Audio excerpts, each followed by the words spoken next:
Ever get that, like, kind of creepy feeling when you're in an old building? Yeah. Like something's watching you. Oh, yeah, totally. You just feel this, like, weight of history. Exactly. Well, today we're diving into a place that's practically overflowing with that kind of vibe, Bobby Mackey's Music World in Kentucky. Ah, Bobby Mackey's. It's not just any old honky-tonk, that's for sure. It's got everything a good ghost story needs, unsolved murder, satanic rituals, you name it. And we've got a ton of sources on this one. Newspaper articles going way back, first-hand accounts from people who've experienced some seriously weird stuff, even paranormal investigators chiming in. So, ready to dive in? Let's do it. Okay, so picture this. 1850s. Before Wilder, Kentucky even existed, there was this little town called Finchtown. And on the land that would one day be Bobby Mackey's stood a slaughterhouse. Ugh, not the most cheerful start. Not exactly. And even back then, people were already getting bad vibes from the place. There are all these rumors, people saying strange things were happening, maybe even some occult stuff going on. And get this. There was a deep well on the property. People said they used it to collect, wait for it, animal blood. Okay, now that's just creepy. And, that well is going to come back in a big way later in the story. Oh, you better believe it. But before we get there, we got to jump ahead to 1896. This is when things get really dark. This is when the story of Pearl Bryan enters the picture, right? Sadly, yes. Poor Pearl, only 22 years old. She was found murdered, and get this, decapitated, near the abandoned slaughterhouse. That's awful, and they never found her head. Never. Which, of course, led to all sorts of speculation. People started saying her head ended up in that very same well. Makes sense, I guess. A gruesome way to try and hide evidence. Did they ever catch the killer? They did. 2 guys, actually. But even though they claimed to have disposed of Pearl's head elsewhere, nobody really believed them. I can see why. It's like this unresolved part of the story just hangs over the whole place. Totally. Yeah. And it's like that dark energy just kept attracting more trouble over the years. The property went through all these transformations. It was a casino during Prohibition called the Primrose, then a mob-run nightclub in the 50s, even a Hard Rock cafe for a bit in the 70s. And with each change, more shady stuff, more bad luck. It's like a pattern. Right. Like, is this place cursed or something? Now fast forward to 1978, and along comes Bobby Mackey. The man with the dream of opening a honky-tonk. Yep, he saw potential in the old roadhouse. But his wife, Janet, not so much. She got a totally different vibe. Oh, yeah. From the second she walked in, she felt uneasy. Like seeing shadows, hearing voices arguing, the whole 9 yards. Like classic haunted house stuff. You've got Bobby all excited about the possibilities, and then you've got Janet, who's practically got a sixth sense for this stuff, picking up on all these bad vibes. Exactly. And her early experiences were freaky, but they were nothing compared to what happened next. Picture this. Janet's in the kitchen, cleaning up. Suddenly, the sink starts filling up with this thick red liquid. Wait, like blood? Like blood. And it gets worse. She feels something pushing her towards the sink, like it's trying to drown her. Oh my God. That's terrifying. What happened? She was saved by a young guy named Carl Lawson. He used to work at the Hard Rock Cafe, so he knew the building. The second he walked in, whatever was pushing Janet vanished. Okay, so Carl's going to be a key player in all this, right? Yeah, big time. He even told Janet not to worry, that the ghosts were his friends, like he was already used to them. Okay, now that's intriguing. So what did Bobby make of all this? Was he finally starting to believe? Nah, Bobby was a tough sell. He just kept dismissing everything as overactive imaginations. But surely he couldn't ignore everything. Well, even he couldn't brush off the stories coming from the local cops. They were getting called to the club for various incidents, and they were reporting some seriously strange stuff. Like what? Give me an example. One officer got called to a fatal accident in the parking lot. While he was dealing with that, he was approached by a young woman offering him a tablecloth. And then, poof, she disappeared. A ghost offering a tablecloth. That's wild. It's almost like some of these spirits aren't trying to be scary, more like they're stuck in some kind of loop. Yeah, it makes you wonder, are they all malevolent? Or are some of them just lost, trying to connect somehow? It's definitely more complex than just your typical run-for-your-life haunting. I'm hooked. What happens next? Yeah, it makes you think, doesn't it? Like, what are they trying to do? It's a good question. But Bobby, he's still not convinced. Even with the cop stories, he's sticking to his "it's all just coincidence" stance. Anyway, Bobby's got this grand opening planned for October 1978. He's finally going to get his honky-tonk up and running. Right. But wouldn't you know it? Things start going wrong almost immediately. First, there's this mysterious fire. Nobody could figure out how it started. Okay, that's a little freaky. Was anyone hurt? Thankfully, no, but it delayed the opening. And then Janet has this awful fall down the stairs. Oh no, is she okay? She was pretty badly injured. And actually, she ended up giving birth to their daughter prematurely because of it. Jeez, that's awful. So, fire, injury, premature birth. You gotta wonder if it's all connected to the building somehow. Like, maybe he doesn't want to be a honky-tonk. It's hard not to think that, right? And there's more. Remember that mechanical bull I mentioned? Oh yeah, the one from the Hard Rock days. Well, apparently one night, this guy starts taunting Carl, saying all the ghost stuff is nonsense.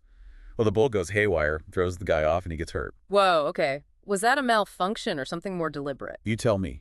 It's Bobby Mackey's. Anything's possible. Yeah. But then, things take a turn for the even weirder. Carl finds a hidden diary in the basement. A diary? Whose is it? He thinks it belonged to this showgirl named Johanna, who worked at the club back in the day, back when it was the Latin Quarter. He starts reading it, and it tells this whole tragic story about a forbidden romance, betrayal, suicide, the works. So now there's a whole other layer to the haunting. It's not just some unknown entity. It's people with stories, with pain. It's kind of heartbreaking, in a way. Right. It makes it all so much more real, so much more human. But whether Johanna's story is fact or fiction, it adds to the mystery. And speaking of mystery, Carl stumbles upon something else in that basement. Remember the one they used for animal blood? Oh yeah, the creepy one. He actually found it. Yep, hidden under a loose floorboard. Hmm. And he said when he looked down into it, he felt this overwhelming sense of evil. He even ran back upstairs. He was so freaked out. Okay, I'm getting chills just thinking about it. So what happens to Carl after all this? Does he just keep working at the club like nothing's wrong? Well, that's where things get really interesting. After the well incident, his behavior starts to change. He becomes erratic, unpredictable. Some people even said he started talking in different voices. Oh no, like he's possessed or something. That's exactly what some people thought. Bobby, even though he's still skeptical, he's worried about Carl.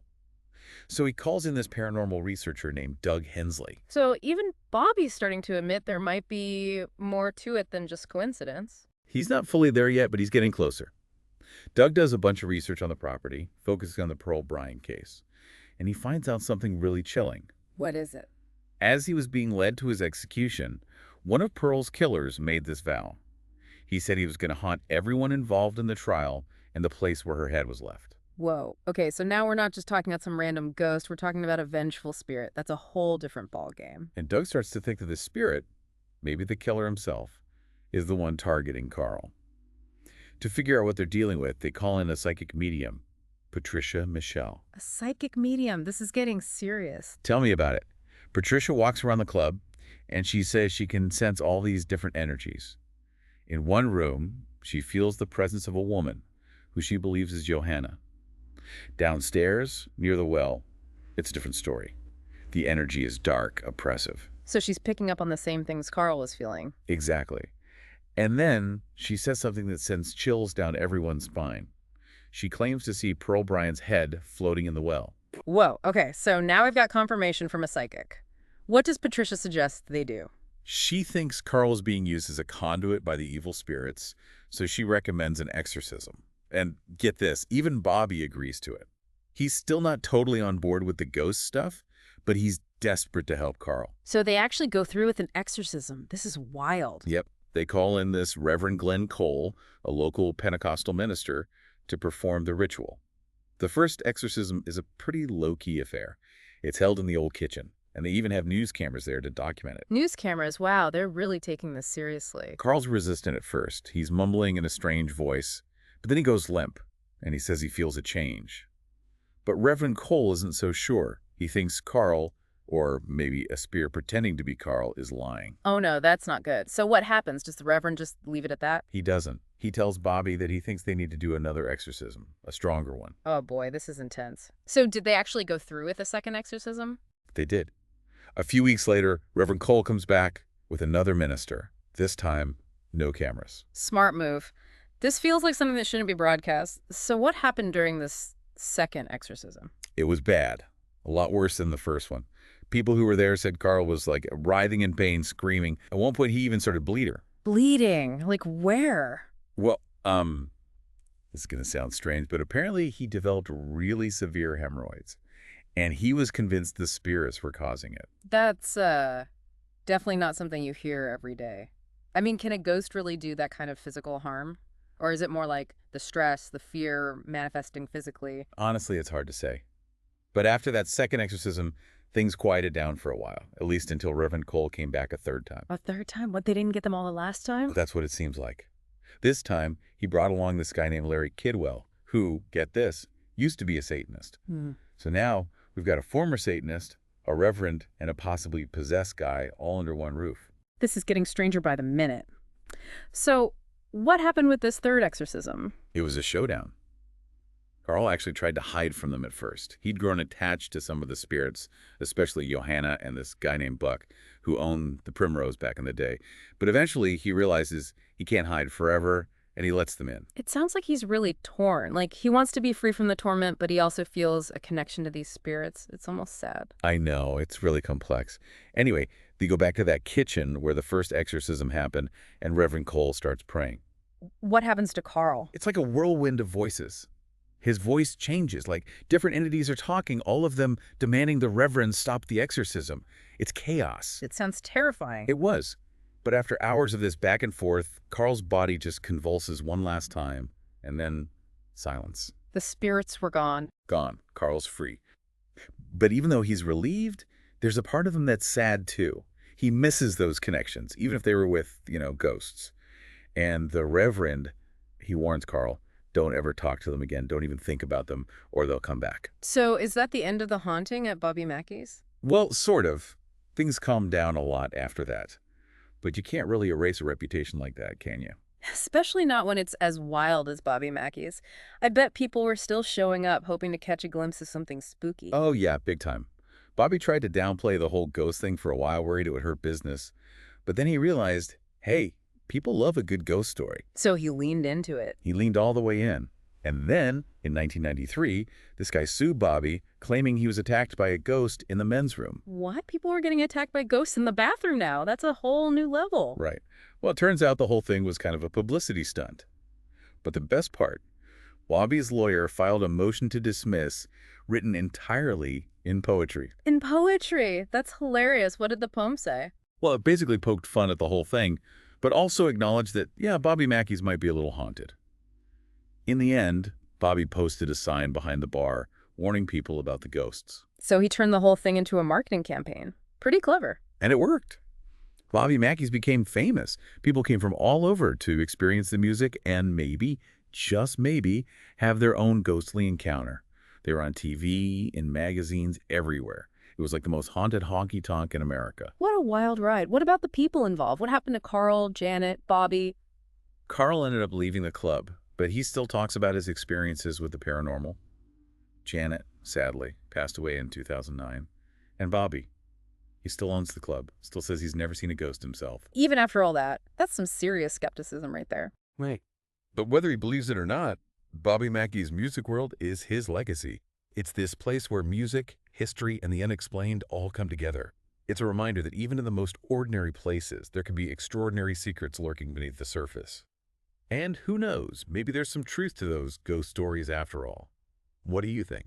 Have you ever had an experience that made you question what's real and what's not? Let us know in the comments. And if you enjoyed this deep dive into the world of the paranormal, don't forget to subscribe to The Deep Dive for more stories like this one. Thanks for listening.